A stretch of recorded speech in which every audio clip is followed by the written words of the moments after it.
नमस्कार, जय हिंद दोस्तों। आप सभी का स्वागत है आपके अपने YouTube channel crack competition wise सुवीके में। दोस्तों, एसएससी जीडी का जो हमने प्रैक्टिस सेट शुरू किया था उसका ये प्रैक्टिस सेट नंबर 50 है। 49 हम अपलोड कर चुके हैं। अगर आपने नहीं देखे हैं तो प्लेलिस्ट बनी हुई है, आप ज़रूर देखिएगा। दोस्तों, ये हमारा प्रैक्टिस सेट नंबर 50 है और 49 हम अपलोड कर चुके हैं। आपने नहीं देखे हैं तो ज़रूर देखिए। और ये जिसमें हम टॉप 25 जीके जीएस के प्रश्नों को डिस्कस किया है और आज की इस वीडियो में हम देखने वाले हैं टॉप 20 जीके के महत्वपूर्ण प्रश्नों। तो दोस्तों, प्रश्न बहुत महत्वपूर्ण होने वाले हैं, इसलिए वीडियो को पूरा लास्ट तक जरूर देखिएगा। और अगर आप चैनल पर पहली बार आए हैं तो चैनल को सब्सक्राइब करना ना भूलें। तो चलिए शुरू करते हैं आज का वीडियो। चलिए, पहला प्रश्न है, वाल्मीकि राष्ट्रीय उद्यान किस नदी के तट पर स्थित है?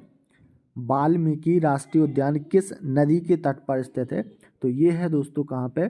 गंडक नदी। राइट आंसर क्या हो जाएगा? Option B, Gandak. Next question है, भारत के ठंडे रेगिस्तान को होकर कौन सी प्रमुख नदी बहती है? भारत के ठंडे रेगिस्तान से होकर कौन सी प्रमुख नदी बहती है? तो ये बहती है सिंधु नदी। राइट आंसर क्या हो जाएगा? ऑप्शन सी, सिंधु नदी। अगला प्रश्न है, राष्ट्रगान की रचना किसने की थी? इंपोर्टेंट प्रश्न है। तो राष्ट्रगान की जो रचना की थी वो की थी रविंद्रनाथ टैगोर। राइट आंसर क्या हो जाएगा? Option A, Rabindranath Tagore.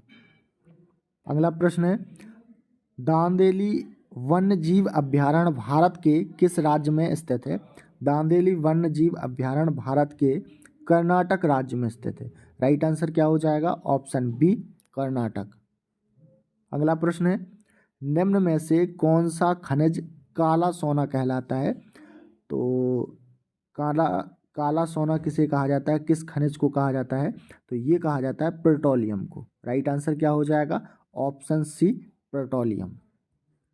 अगला प्रश्न है, निम्न में से किसे कागजी मुद्रा शुरू करने का श्रेय दिया जाता है? किसे कागजी मुद्रा शुरू करने का श्रेय दिया जाता है? तो ये दिया जाता है मोहम्मद बिन तुगलक को। राइट आंसर क्या हो जाएगा? ऑप्शन सी, मोहम्मद बिन तुगलक। अगला प्रश्न है, भारत में सामाजिक न्याय का चैंपियन किसे कहा जाता है? वेरी मोस्ट इंपोर्टेंट क्वेश्चन है ये, ठीक है। भारत में सामाजिक न्याय का चैंपियन किसे कहा जाता है? तो ये कहा जाता है V R Ambedkar. Right answer क्या हो जाएगा? Option B, V R Ambedkar. अगला प्रश्न है, निम्न में से किसने गांधी महाराज की जय का नारा दिया था? किसने गांधी जी महाराज का नाराज दिया था? तो ये दिया था चाय बागवान मजदूरों ने। राइट आंसर क्या हो जाएगा? Option C. दोस्तों, चाय बागवान मजदूरों के द्वारा गांधी महाराज की जय का नारा दिया गया था। ऑप्शन सी क्या होगा करेक्ट आंसर? अगला प्रश्न है, भारत में कुल कितने जीव मंडल संरक्षित क्षेत्र हैं? तो भारत में कुल कितने हैं? 18। राइट आंसर क्या हो जाएगा? ऑप्शन सी, 18 जीव मंडल संरक्षित क्षेत्र हैं। तो ऑप्शन सी क्या होगा करेक्ट आंसर?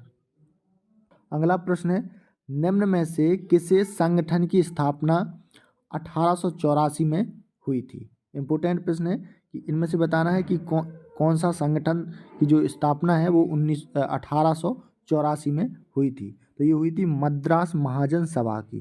राइट आंसर क्या होगा? ऑप्शन डी, मद्रास महाजन सभा।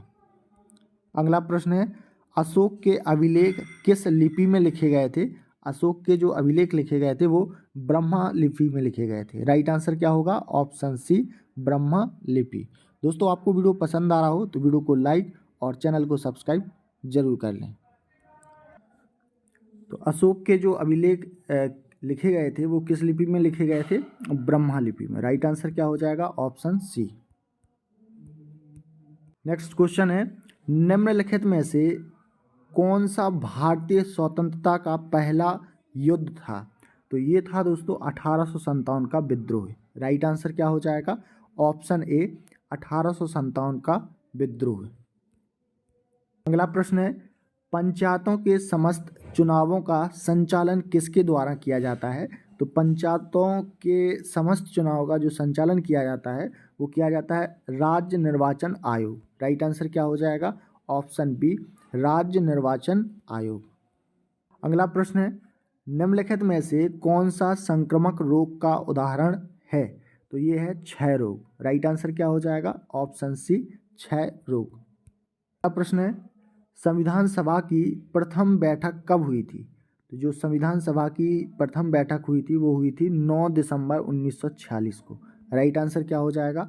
ऑप्शन सी, 9 दिसंबर 1946 संविधान सभा की प्रथम बैठक हुई थी। दोस्तों आप लोग बताइए कि संविधान सभा के स्थायी अध्यक्ष कौन थे? कमेंट बॉक्स में कमेंट करके बताएं कि संविधान सभा के स्थायी अध्यक्ष कौन थे। अगला प्रश्न है, बैरिंग जल डमरू मध्य किन दो देशों को अलग करता है? ये बहुत बार एग्जाम में प्रश्न रिपीट हुआ है, ये वेरी मोस्ट इंपोर्टेंट प्रश्न है। ठीक है, बैरिंग जल डमरू मध्य किन दो देशों को अलग करता है? तो ये करता है रूस और अमेरिका को। राइट आंसर क्या हो जाएगा? ऑप्शन ए, रूस अमेरिका। अगला प्रश्न है, भारत के मूल संविधान में कितने अनुच्छेद हैं? तो भारत के जो मूल संविधान है उसमें 395 अनुच्छेद हैं। तो राइट आंसर क्या हो जाएगा? Option A, 395। अगला प्रश्न है, राष्ट्रगान प्रारंभ करने वाला पहला देश कौन सा है? तो राष्ट्रगान प्रारंभ करने वाला देश है जापान। राइट आंसर क्या हो जाएगा? ऑप्शन बी करेक्ट होगा। राष्ट्रगान प्रारंभ करने वाला पहला देश कौन सा है? तो जापान। राइट आंसर होगा ऑप्शन बी।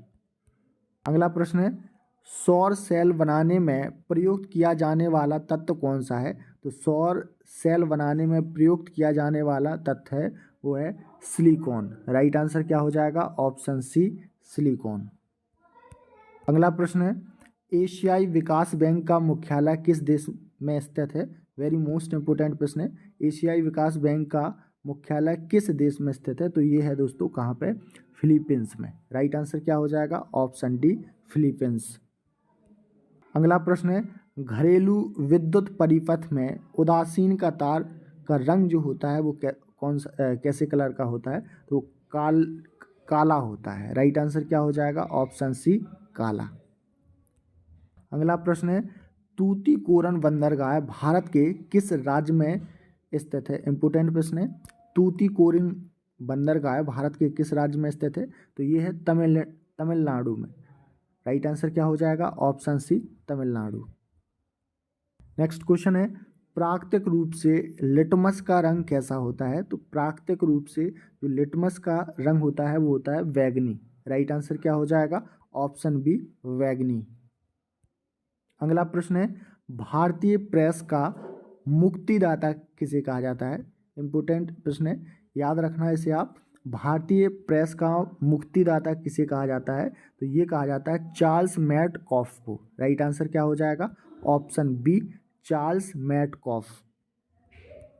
दोस्तों आज का हमारा लास्ट क्वेश्चन है, क्वेश्चन नंबर 25। सबसे छोटा महासागर कौन सा है?